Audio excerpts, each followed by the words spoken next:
Can she tell us when the first payments will be made? Well, Mr. Speaker, the honourable gentleman knows better than anyone that this is a devolved matter. It is a frustration that we have not got an Assembly and an Executive in place to make these decisions, but I want to see progress made.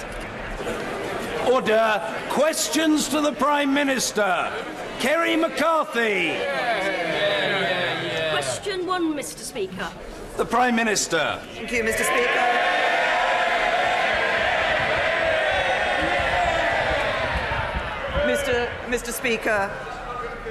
Mr. Speaker, I know that the thoughts of the whole House will be with all those caught up in the horrific incident in Strasbourg last night, and we stand ready to give whatever support the French authorities may need. Mr. Speaker, today I will have meetings, possibly many meetings, with ministerial colleagues and others. Kerry McCarthy. So, just a normal day in the office then, Prime Minister. I would also want to share the condolences for the tragic events in the beautiful city of Strasbourg. Last year, the Prime Minister told us that there wasn't going to be a general election, and then there was. This week, she told us she wasn't going to pull the meaningful vote, and then she did. Can I ask her now if she's going to rule out having a general election and a people's vote? Yes, can I say to the honourable lady, first of all, that I think that a general election at this point in time would not be in the national interest in the middle of our negotiations.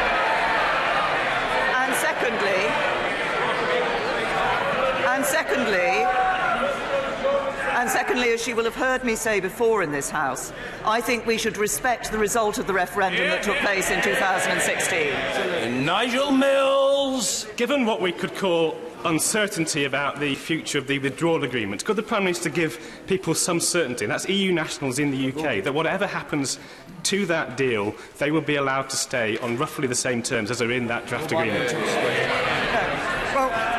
My honourable friend raises an important point, because I know that EU nationals living here in the United Kingdom will be concerned about what might happen in the circumstances if a deal is not agreed. We've been very clear. As a government, obviously, the withdrawal agreement that we've agreed does respect the rights and protect and guarantee the rights of EU citizens living here. But in the unlikely event of no deal, I've been clear that this government will still protect EU citizens' rights, and we would wish to know that actually other EU governments would respect the rights of UK citizens living in the EU as well. Jeremy Corbyn. Thank you, Mr. Speaker. Thank you, Mr. Speaker. I'm sure the whole House will join me in joining the Prime Minister in condemning the shootings in Strasbourg and extending our sympathy to the families of those that have been killed or injured there. Mr. Speaker, I'm delighted to see the Prime Minister back in her place after her little journeys. Having told the media this morning that she's made progress, can she now update the House on what changes she has secured to her deal? Can I say to the right honourable gentleman, I did travel to Europe yesterday and meet a number of heads of government and the Commission and the European Union Council. That's precisely because I had listened to concerns that were raised in this House and have taken those concerns to Europe.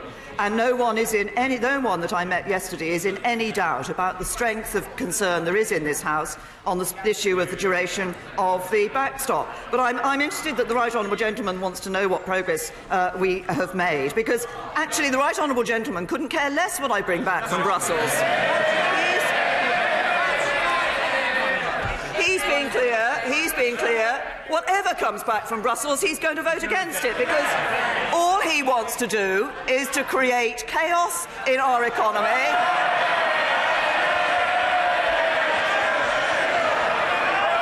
Damage, division in our society, and damage to our economy. That's Labour, that's Corbyn. Jeremy Corbyn. It's very clear, Mr. Speaker, nothing has changed. If she needed any clarification, Mr. Speaker, if she needed any clarification about the temporary nature of the backstop, she needn't have gone to Europe. She could have just asked her Attorney General, who said it endures indefinitely. As the Prime Minister may recall, when she left when she left on her journey, we were about to start day 4 of a 5-day debate on the deal.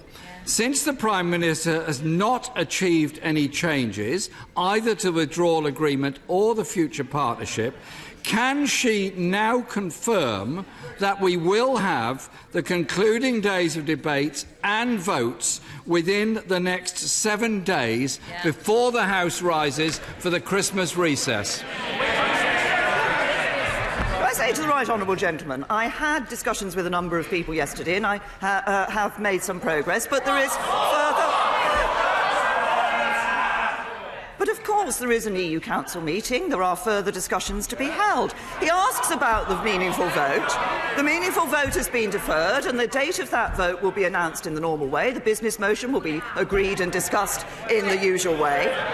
But, well, he says, when I'll tell members on the other side, when we've had a meaningful vote, we had it in the referendum on 2016. And if he wants a meaningful date, I'll give him one. 29th of March 2019, when we leave the European Union. Jeremy Corbyn! Totally and absolutely unacceptable to this House in any way.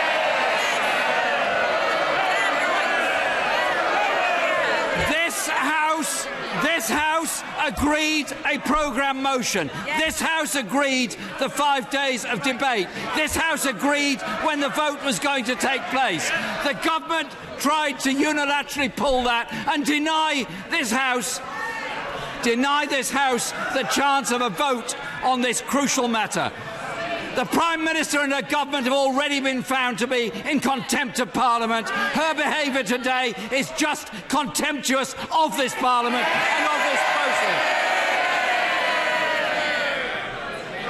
Mr. Speaker, the Prime Minister's appalling behaviour needs to be held to account by this House, as indeed the people of this country are more and more concerned about the ongoing chaos at the centre of her government. When she made her Lancaster House... Order. Calm. On both sides of the House. The questions will be heard however long it takes, and so will the answers. Don't try to shout down. All you do is wear out your voices, and you won't succeed. Amen. End of subject. Jeremy Corbyn. Mr. Speaker, when the Prime Minister made her Lancaster House speech, she set out her negotiating objectives, and they're worth looking at and quoting. The first objective is crucial. We'll provide certainty wherever we can. Does the current situation look or feel like certainty? Can the Prime Minister mark her own homework on this matter?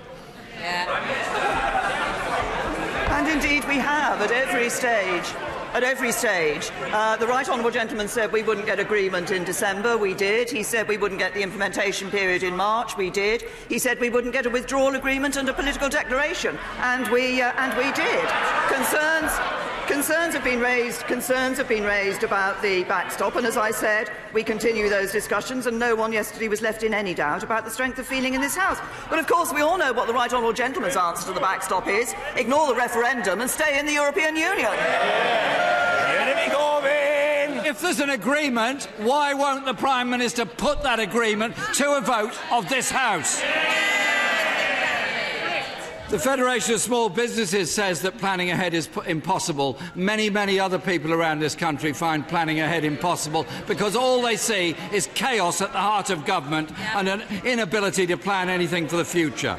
Yesterday, the cross-party select committee, including Conservative MPs for the Committee for Exiting the European Union, unanimously found the Prime Minister's deal, and I quote, fails to offer sufficient clarity or certainty about the future.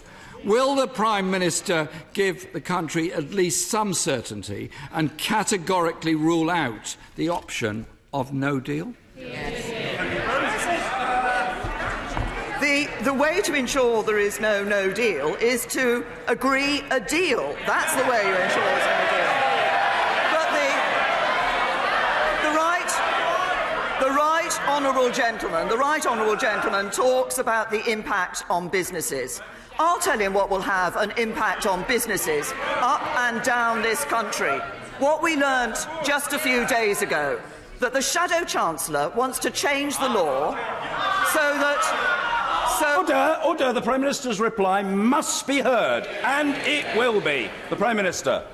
Businesses will be affected by the fact that the Shadow Chancellor wants to change the law so that trade unions in this country can go on strike in solidarity with any strike anywhere in the world. That may be solidarity with trade unions. It's not solidarity with small businesses, and it's not solidarity with the ordinary working people who would pay the price of labour. Speaker, my question was, would the Prime Minister rule out no deal? She has failed to do that. Can I tell the Prime Minister this sorry saga is frustrating for businesses, for workers, and many actually behind her as well. Many, though, are trying to work constructively to find a solution. Yesterday, her former Brexit minister said a new customs union with the EU could be the basis for a parliamentary consensus. Absolutely. When is she going to start listening to people that want actually to find a constructive solution to this, rather than denying Parliament the right to debate it and vote on her deal? Well, we all know one group of people that don't want to find a constructive solution. It's the Labour Party front bench. What we see on the other side. That's what we see on the other side of the chamber. No plan, no clue, no Brexit.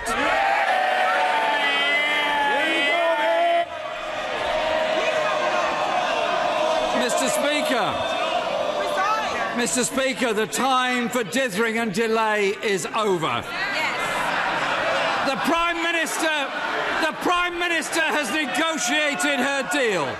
She is. The right honourable gentleman will be heard. Jeremy Corbyn.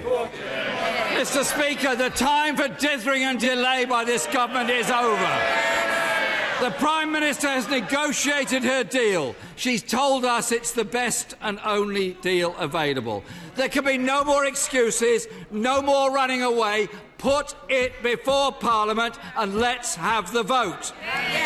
Whatever happens with her Conservative leadership vote today, it is utterly irrelevant to the lives of people across our country. It does nothing to solve the government's inability to get a deal that works for the whole country. She's already been found to be in contempt of Parliament.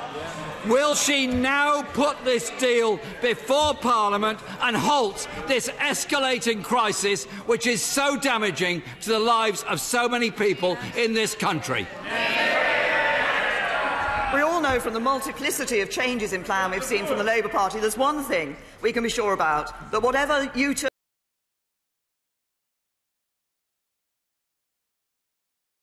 comes next in Labour's policy, he'll send out... Order! I said a moment ago the Leader of the Opposition...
serious issue, and I'm sure the thoughts of the whole House and the condolences of the whole House are with Ben's family at this terrible time and this terrible tragedy that has occurred.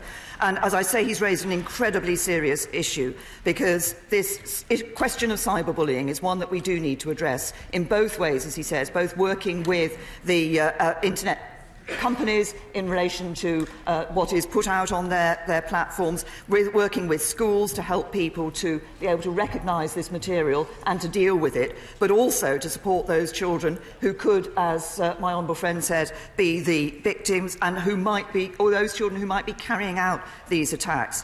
And what our consultation showed last year on internet safety was that despite a range of voluntary initiatives and good work by a range of charities, and I commend the work of the Scottish charity Beautiful Inside and Out and the amount of money that's been raised, this does remain a serious issue for millions of people.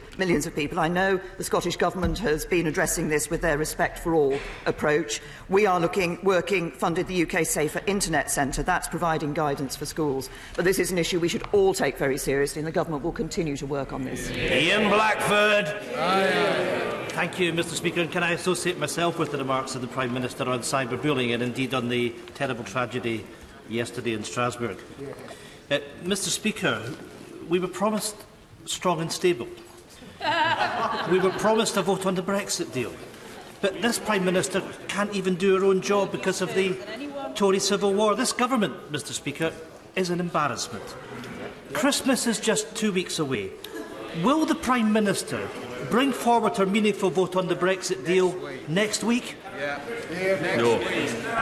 As I say, there are discussions that we're having with European leaders and others, and those discussions will continue. I think what matters is that they are in no doubt about the strength of feeling about this issue on the duration of the backstop in this House. They are in no doubt about the strength of feeling in this House that that should be addressed in a way that has legal force, and that is what we are discussing and continuing to negotiate with the European Union. As I said earlier, the date of the deferred vote on this, the date of the debate on this, will be announced in due course in the normal way. Ian Blackford. Mr. Speaker, that is contemptuous of Parliament. Parliament voted for a meaningful vote. We should be having the vote, and it should be happening next week. This government is a farce. The Tory party is in chaos. The Prime Minister is a disgrace with their actions. The reality is that people across Scotland and the UK are seeing this today. Prime Minister, take responsibility, do the right thing, resign. Can I just say to the right honourable gentleman, he claims that he makes the remarks he does about the deferring the vote. But of course it is precisely because I have listened, and colleagues in government have listened to the views of people across this House, that we are pursuing this issue further with the European Union. That is being respectful of the views that have been raised in this House. Mark Pawsey. Thank you, Mr. Speaker. Many businesses up and down the country have put their future plans on hold, waiting for us here in Parliament to agree our future trading relationship with our biggest and closest neighbour.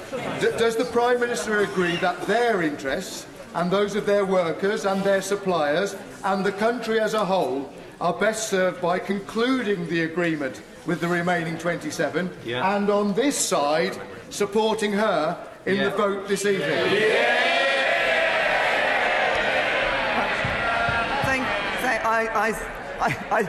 I thank my honourable friend for his comments and agree with him, particularly that we need to ensure that we do not increase uncertainty and create more uncertainty. And the public voted to leave the EU. They want us to secure a deal that delivers on that result.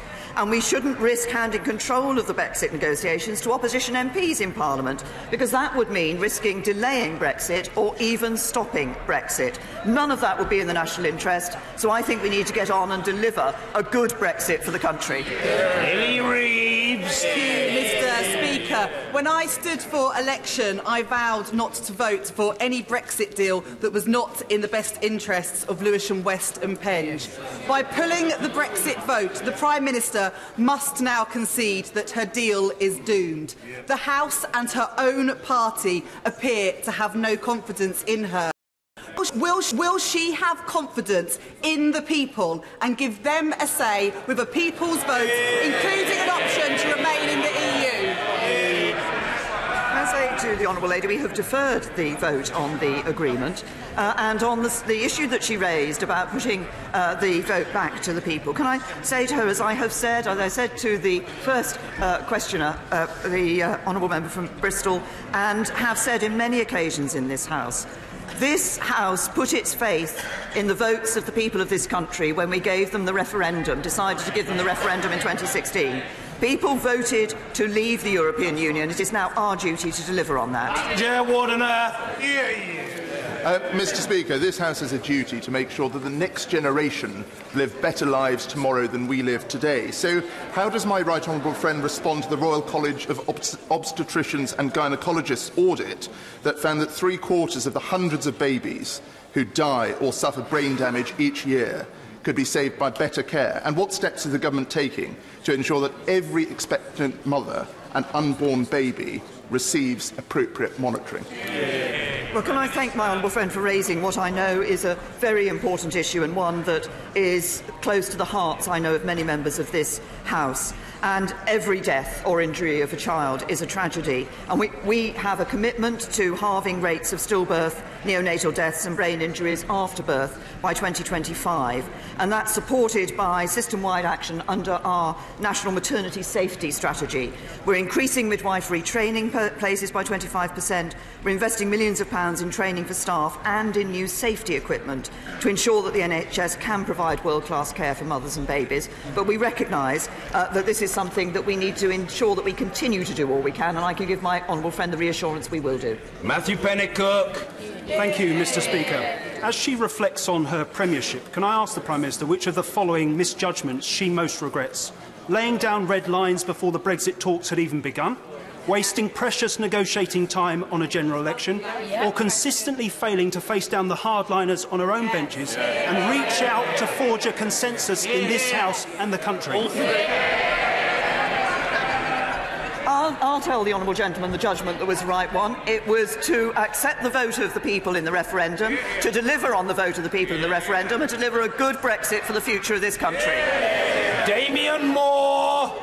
Mr. Speaker, small businesses are the backbone of my Southport constituency. The Chancellor announced in the budget a revitalisation fund for our high streets. Can I ask my right honourable friend when that will be made available, as it will prove a vital lifeline to my constituency because of the anti-business policies of Labour-controlled Sefton Council? Well, can I say to my honourable friend, can I thank him for highlighting the help that we've announced for the High Street, and he's absolutely right. The Leader of the Opposition may stand up and claim to be interested in businesses and small businesses, but so often we see the action of Labour councils up and down the country actually doing exactly the opposite. We have provided £675 million in the Future High Streets Fund, so that plans can be made to help to make high streets and town centres fit for the future, and we'll be publishing a prospectus for the fund shortly. Catherine West. Thank you, Mr. Speaker. Can the Prime Minister confirm which is worse, no deal or no Brexit?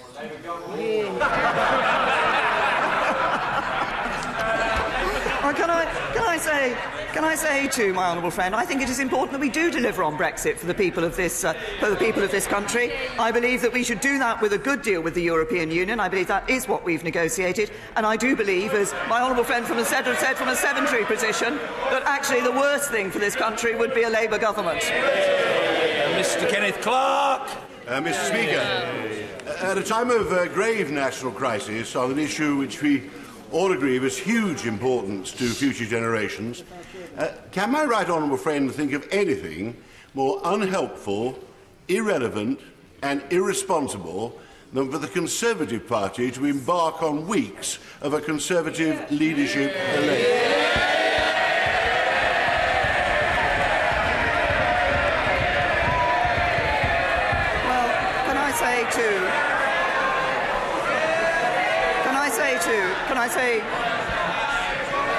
my right honourable and learned friend has raised an important issue. And I think it is the impact that those weeks of that campaign would have on the decision that the House has to take and the decision that we have to take as a country in relation to leaving the European Union, because there is no doubt that would go beyond the legislated date of the 21st of January, and it would mean that were a new leader to come in, that one of the first things they would have to do would be to either extend Article 50 or rescind Article 50, and that would mean either delaying or stopping Brexit. Away from the madness of her own MPs, can I welcome the Prime Minister back to the real world?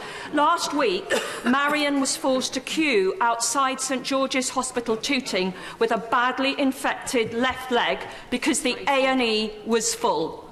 Knowing my constituents, can the Prime Minister tell me how long will that queue be should the local NHS get its way and move the A&E at St Helier Hospital to leafy, wealthy Belmont? Well, can I say to the Honourable Lady, obviously I'm very concerned to hear the case that she has raised of her constituent. It's absolutely right, the decisions on delivery of services should be taken by local clinicians because they are best placed to assess local need. Now, I understand that what the local NHS is doing is looking at the very considerable challenges that are being faced by Epsom and St Helier Trust and looking at options for future services, but these are at a very early stage, and knowing the Honourable Lady as I do from past experience when we both sat on Merton Council together, I'm sure that she will continue to raise the concerns of her local constituents, and I would encourage her to do so. Julian Knight. Thank you, Mr. Speaker. Surely 34,000 copies of Your Money Matters, a free personal finance textbook, will wing their way to every secondary school in the land. Will my right honourable friend join me in saying thank you to its funder, the broadcaster Martin Lewis, Young Money, the organisation behind it, the APPG for Financial Education and Young People, which I chair, and not least the Department of Education for making this fantastic resource for our young people happen. Yes. Can I say to my honourable friend, I think he's done a very important thing today by raising people's awareness of this booklet, which I think will be extremely important for secondary schools. I think this is a really good piece of work. I congratulate all those who are involved, and I know this is an issue that my honourable friend, through his chairmanship of the APPG, has taken very seriously, has been championing for a long time, and I hope he's pleased to see this piece of work being done. I'm sure he'll want to carry on to ensure that there is that financial education taking place so that young people are prepared for their future lives. Mary Cray. Mr. Speaker, the economy is stalling, business investment is falling, and we have the grotesque... Order. I couldn't care less what somebody chuntering from a sedentary position says is or isn't the truth. What I care about is that the Honourable Lady will not be shouted down any more than any other member in this place will be shouted down. Be quiet and listen. Mary Cray. The economy is stalling, business investment is plummeting, and we have the grotesque spectacle of Tory MPs putting party interest before the public interest. If she survives tonight's vote, will she finally rule out no deal, face down her hard Brexiteers, let this place vote down her deal and put it back to the public in a people's vote? Can I say to the Honourable Lady, first of all, the way to, if she wants to ensure no deal, the way to ensure no deal is to agree a deal. That is the best way to ensure that there is not no deal. That's the way to ensure it is not no deal. But she talks about the economy. She talks about the economy. Employment is at a record high. Wages are growing, and we've had 23 consecutive quarters of growth, the longest run in the G7. That's a balanced approach to the economy. That's Conservatives delivering for the people of this country. Sir Patrick McLaughlin. Can I ask my right honourable friend to take her mind back to September '97, when a referendum was held in Wales. The result of that referendum was 50.3% in favour of an assembly and 49.7% against, on a turnout of 50%. Nobody questioned whether we should accept the referendum. Does that hold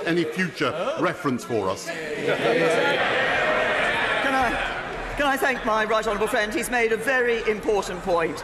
And he's made a very important point about the principle that was accepted at that time, which was however small the margin in the vote, it was the overall result of the vote that should be accepted and acted on. Jill Furness.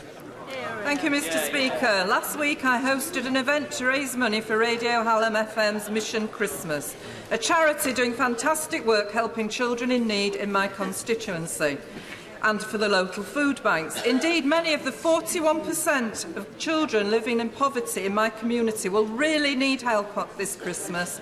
What message does the Prime Minister have for those who are working hard to make ends meet but will find themselves forced to rely on food banks for their family's Christmas meal and Mission Christmas for their children's presents? Can I first of all, and obviously, say how good it is that Radio Hallam has been doing this work. There are many charities up and down the country who do work to ensure that they can provide a better Christmas for many children than they would otherwise have.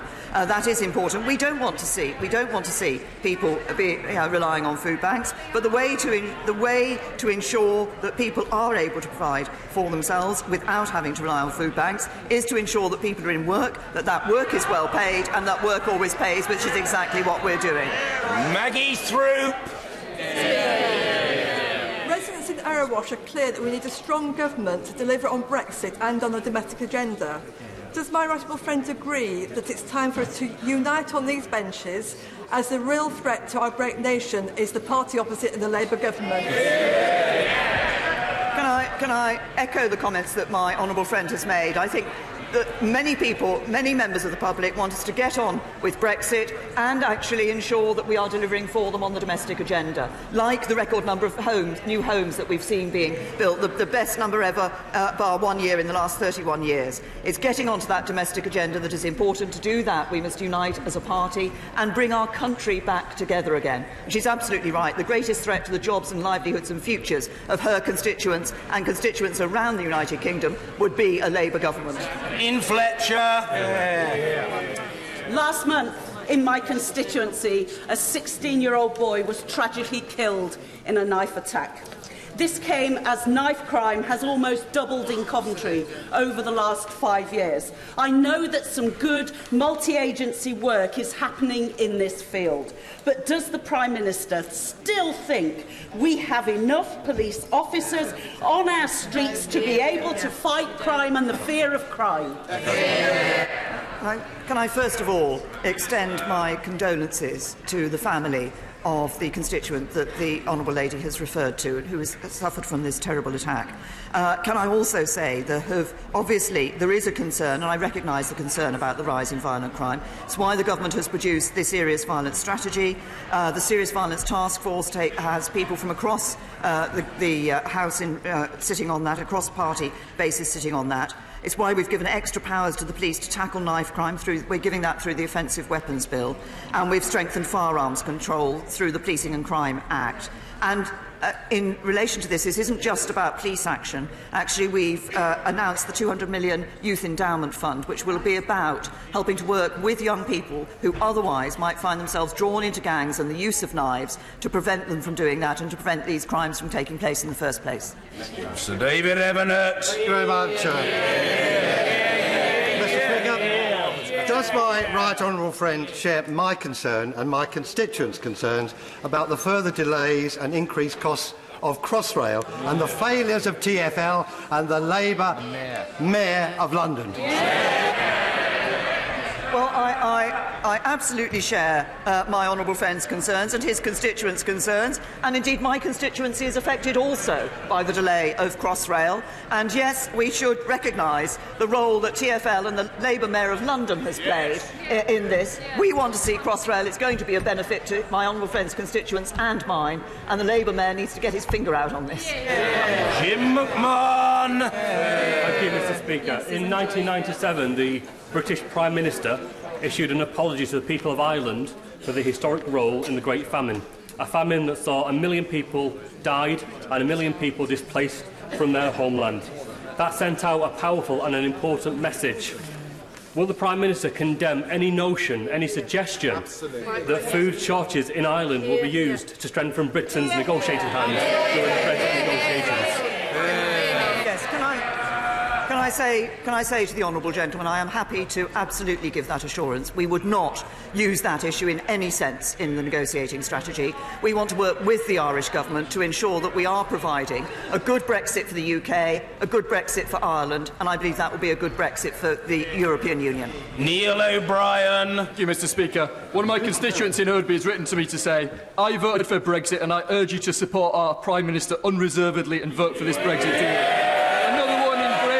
Says the Prime Minister has done a terrific job in trying circumstances. The headbangers from all sides and the supine attitude of the Labour Party has meant she's had an impossible job, but she's done so well. And finally, a third from Saddington writes, I'm an employer of 30 people in the Harborough constituency. To vote against the deal will cause political chaos and open the door to the worst possible scenario for this country, a far-left Labour government. Does the Prime Minister agree with me that my constituents have got a lot more common sense than the members opposite who want to stop Brexit and fundamentally damage our democracy?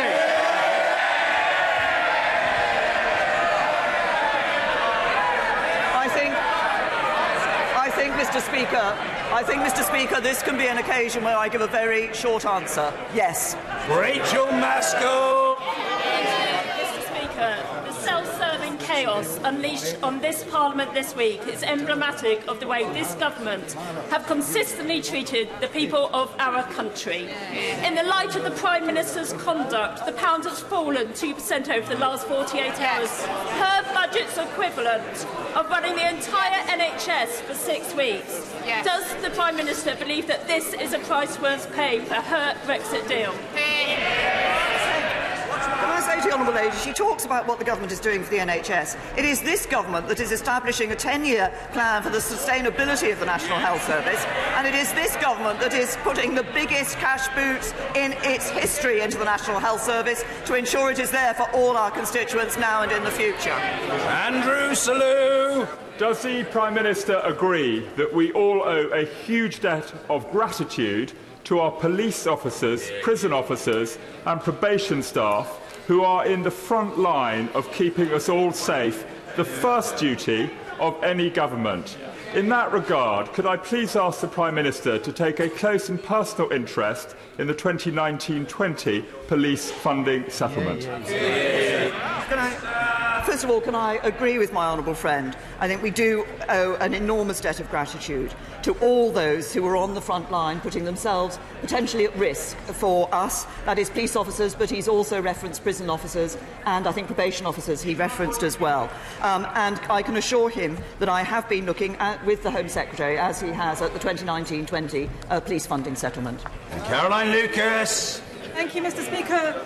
The plotters behind her know that any replacement Prime Minister would face exactly the same party arithmetic and exactly the same deadlock on Brexit.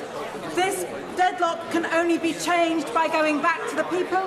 The Times newspaper today also said it's her only chance of saving her job and saving her deal. So can she tell the House what exactly is she afraid of? Can I say to the honourable lady, the issue is that this House overwhelmingly voted to give the choice to the British people as to whether or not to leave the European Union. The British people chose to leave the European Union, and I strongly believe that it is the duty of members of this House to deliver on that vote. Not in rake. Thank you, Mr. Speaker. What does the Prime Minister consider to be most important? Playing parliamentary parlour games in this place, or protecting jobs and businesses by going back to the negotiating table and thrashing out a deal that will pass through this House? Well, can I say to my honourable friend, I think it is in the interests of employers, in the interests of people whose jobs are at stake in this, to make sure that we get a good deal with the European Union, and that's why it's important that I was in Europe yesterday and will continue to be in Europe, doing exactly as he says, negotiating the deal that I believe can get the support of this House to ensure that we can move forward and deliver a good Brexit. Finally, Sir Vincent Gable.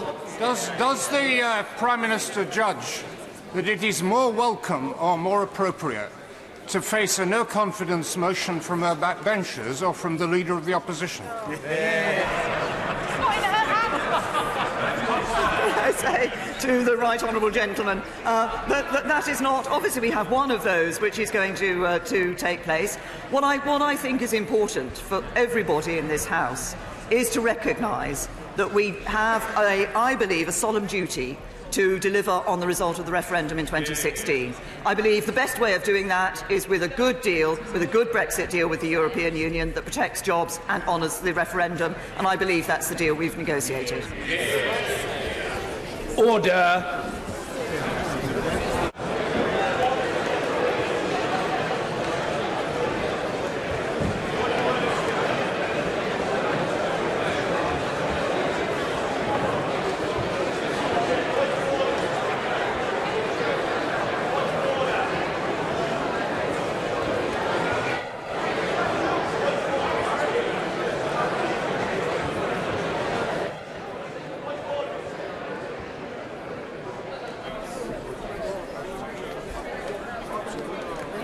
Order. I say to the honourable gentleman, the member for Solihull, to whose mellifluous tones we listened only a few moments ago, that I'm very happy to entertain a point of order, but that should come after the urgent question. So I'm sure that the honourable gentleman will retain the thrust of it in his head, and he will share it with the House in due course. We will await that with eager anticipation, but not until we've had the urgent question from Emily Thornbury. Very much, Mr. Speaker. And to ask the Secretary of State for Foreign and Commonwealth Affairs to make a statement on his department's funding of the Institute for Statecraft's Integrity Initiative. State at the Foreign and Commonwealth Office, Minister Sir Duncan. Aft is an independent UK-based charity whose work seeks to improve governance and enhance national security. It runs a project called the Integrity Initiative, which is working to counter disinformation overseas by bringing together groups of experts to analyse and discuss the problem posed by Russian disinformation. The government is funding this initiative with nearly £2 million this financial year. That funding covers its activity outside the UK, and it does not fund any activity within the UK, nor does it fund the management of the Integrity Initiative's social media account. Recent reports that Foreign Office funding has been used to support party political activity in the UK